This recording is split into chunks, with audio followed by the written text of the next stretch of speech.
Bienvenue dans Face à Face. Ce soir, nous accueillons Monsieur Didier Dorlipo. Bonsoir. Bonsoir. Vous êtes le secrétaire général du SE-UNSA. C'est bien cela? C'est bien cela. Alors, pour être honnête avec nos téléspectateurs, je suis moi-même syndiqué. Vous êtes ici en tant que secrétaire général. Je tiens à préciser que nous avons invité d'autres organisations syndicales et que nous sommes dans l'attente de leur réponse positive. Ici même, nous avions reçu Raymond Capet du UNSA Éducation. Quelle est la différence entre le SE-UNSA et l'UNSA Éducation? Alors l'UNSA Éducation, c'est notre fédération. Au sein de cette fédération, vous avez tous les métiers de l'éducation, donc les enseignants, nous, le SE-UNSA, syndicat des enseignants, les infirmières, les assistantes sociales, les chefs d'établissement aussi. Et cette fédération elle-même affiliée à l'UNSA, notre interprofessionnel, qui touche aussi le affilie, privé. voilà, les syndicats du privé aussi bien que ceux du public. Donc vous êtes vraiment spécifique enseignant. Enseignant, titulaire, non titulaire, d'éducation aussi. Alors aujourd'hui, il y a une crise syndicale. Comment se porte votre organisation ici? Combien d'adhérents vous avez?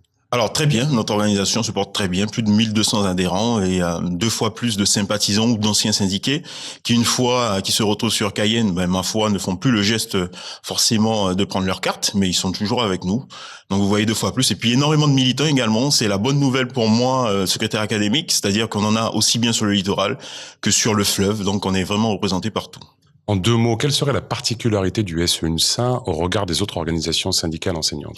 Tout simplement, toujours privilégier la négociation plutôt que de défiler systématiquement, et puis pas d'opposition systématique non plus, puisque nous sommes dans une académie qui est quand même particulière, où il faut, nous pensons, prôner davantage la discussion, le travail en partenariat, même avec l'administration, plutôt que de tirer à boulet rouge par exemple, sur les élus locaux. Alors justement, il y a eu une intersyndicale qui a appelé à manifester contre la loi El Khomri et on n'a pas vu votre organisation. Oui, tout à fait, parce qu'en fait, premièrement, c'est un combat qui est quand même national, c'est un combat interprofessionnel, j'en parlais tout à l'heure. Ce sont quand même des syndicats enseignants qui se sont mobilisés ici, ce n'est quand même pas normal. Et parce que ça concernait beaucoup le privé, en fait. Et en plus, on assiste au niveau national à une mobilisation des étudiants et des lycéens. Bon, nous savons que nos étudiants, eux, sont mobilisés quand il le fallait, donc il fallait se poser la question, est-ce que c'était le moment aussi pour une mobilisation locale? Alors, vous avez déclaré être satisfait de l'avènement du REP+. En quelques mots, le REP+, qu'est-ce que c'est? Alors, c'est tout simplement des moyens renforcés pour notre académie. On ne peut pas dire qu'ici en Guyane tout va mal et puis rester sur un statu quo, décrier les indicateurs, les résultats scolaires.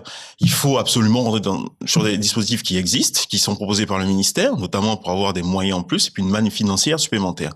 Mais c'est une bonne chose, donc. C'est une bonne chose, mais nonobstant l'absence de vivier en Guyane. Donc, alors, il faut travailler là-dessus. Comment on pallie cette absence de vivier en Guyane? Alors, le chantier est tellement vaste qu'il faut... cette présence d'absence de vivier. Voilà, le chantier est vaste, donc à ce moment-là, il faut travailler par étapes. Donc la première étape, c'était l'université de Guyane pour former les cadres. Une fois que cette université est formée, parce qu'il faut quand même un master 2 pour être enseignant. Vous n'êtes pas comme certaines organisations à vouloir recruter des enseignants au niveau du bac? Tout simplement parce que, oui, on est sur cette piste, mais ce sera une piste de moyen terme. C'est le cas, par exemple, à Créteil, où il y a eu un recrutement plutôt en revoyant la barre à la baisse. Donc, il faut le faire à moyen terme, mais à long terme, nous sommes sur un champ de recrutement à Master 2, donc on travaille sur l'université. Et puis, nous sommes aussi sur un recrutement qui est ouvert pour les enseignants qui sont dans les autres départements, puisque c'est ouvert, c'est comme ça. Et c'est vrai que nous avons fait une proposition pour un recrutement à Bac+3, mais surtout un accompagnement des lycéens bacheliers, de façon à ce qu'on n'ait pas cette perte d'étudiants les premières années où ils sont à l'université. Alors, toujours au niveau de l'attractivité du territoire, la différenciation des primes d'installation entre le littoral et les communes dites isolées, vous y étiez favorable? On l'a demandé, puisqu'on était sur l'IPSI qui correspondait à peu près à 16 fois le salaire. Nous avons demandé à ce qu'on module cette indemnité pour jusqu'à 20 fois le salaire pour ceux qui partent enseigner sur le fleuve et 14 fois sur le littoral. Bon, aujourd'hui, nous sommes sur du 14-18. Donc 14, 20 plutôt que 16 pour tout le monde. Voilà, exactement. Donc, on l'a obtenu.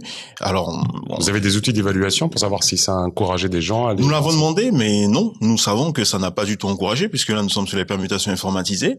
Et le nombre de collègues qui arrivent des autres départements n'a pas plus augmenté. Donc, par contre, ce qu'on demande, on demande de façon à obtenir des enseignants chevronnés sur les sites isolés qui sont un petit peu désertés par nos collègues d'expérience, qu'on leur donne aussi une indemnité à partir du moment où ils veulent faire ce geste d'aller sur les sites éloignés. Alors, on apprend, tout le monde nous parle de démographie exponentielle et qui augmente, et on apprend qu'il y a des fermetures de classes primaires en prévision pour la rentrée prochaine. Quelle est votre analyse? Notre analyse, c'est déjà qu'il faut absolument qu'on travaille de concert. On a bien vu la sortie du président de la CTG pour dire que les informations données par l'INSEE n'étaient pas forcément convenables. Et comme tout est lié, donc les réactions en chaîne font que finalement les données que nous avons en comité technique académique nous orientent vers des fermetures de classes, puisque nous avons quand même des données chiffrées, nos remontées de terrain et de la part de nos délégués c'est très surprenant, confirment parfois aussi que nous avons des classes à moins de 20 élèves. Alors la garantie que nous avons malgré tout réussi à avoir, c'est que à partir du moment où vous avez des constats d'effectifs qui dépassent 25 par classe, nous avons un CTA de réajustement, nous obtenons les postes et les ouvertures de postes. Ça, c'est une garantie. Non seulement c'est une garantie, mais en plus les années précédentes, ça s'est toujours passé comme cela. Donc aujourd'hui, nous avons bien vu la sortie médiatique d'une certaine presse écrite, mais c'était un CTA de février, 3 mois après ça ressort, donc on se pose la question. Mais je vous assure que si vous allez rechercher les pratiques des années précédentes, à chaque fois qu'il y a un moyen, nous avons des affectations qui sont prononcées. Qu'est-ce qu'il faudrait faire pour avoir Vous avez ici en Guyane une brigade pour remplacer les enseignants, notamment dans le primaire, pour pallier... Tout à fait, ça s'appelle la BDFC. Ça s'appelle. Elle est efficace, elle est opérationnelle. Également les BD les îles, elle est efficace, mais nous sommes sur une population enseignante qui est quand même une population jeune. Donc nos enseignants essaient de construire leur famille, puisque nous sommes sur des études qui sont quand même longues. Donc on repousse d'autant la création de sa cellule familiale. Et à ce moment-là, c'est vrai qu'on se rend compte que nous avons un déficit. Mais c'est un déficit qui est national, puisque la ministre de l'Éducation nationale a bien annoncé le fait de recréer le vivier de 4000 enseignants remplaçants. Donc ce n'est pas qu'une problématique guyanaise. Dans une de vos récentes publications, vous n'hésitez pas à parler d'institut universitaire de formation des recteurs. Qu'est-ce que c'est que ce truc, ce IUUFR? On voit bien la boutade, mais vous pensez que le turnover des recteurs nuit vraiment au pilotage académique de Oui, tout à fait. Bon, ça nuit dans la mesure où quand ils arrivent, ils nous demandent le temps de se familiariser avec la réalité locale. Donc ça dure 6 mois. Ils préparent la rentrée d'après et quasiment 1 an et demi, 2 ans après, ils sont sur le départ. Quand ils ont un début de maîtrise de notre département. Et d'ailleurs, le recteur Lacombe, quand il est parti, nous disait qu'il allait de front s'opposer avec ces maires qui ne construisent pas suffisamment, qui ne garantissent pas suffisamment des conditions de vie dignes, notamment sur les sites isolés. Malgré tout, il est sur le départ. Il y a un autre recteur qui arrive. Lui, il faut le temps de s'adapter. Et vous voyez que ça prend du temps. Quel est le plus lourd conflit que vous avez eu à gérer? Rapidement. Il y en a eu plusieurs, les constructions scolaires et puis également la non-délocalisation du CRPE, du concours de recrutement des professeurs des écoles. Très bien. Question décalée. Quel est le personnage syndical avec lequel vous aimeriez échanger? Alors, j'ai cette chance au sein de l'UNSA d'avoir comme mentor monsieur Christophe Madère, qui était lui-même secrétaire général du UNSA. Et c'est vrai que lors du conflit en Guadeloupe, Elie Domota aussi, lui, m'a un petit peu interpellé. Merci monsieur Dorlipo, secrétaire général du UNSA, d'avoir participé à cette émission. Les programmes continuent sur ATV Guyane. Chamberel, les amis.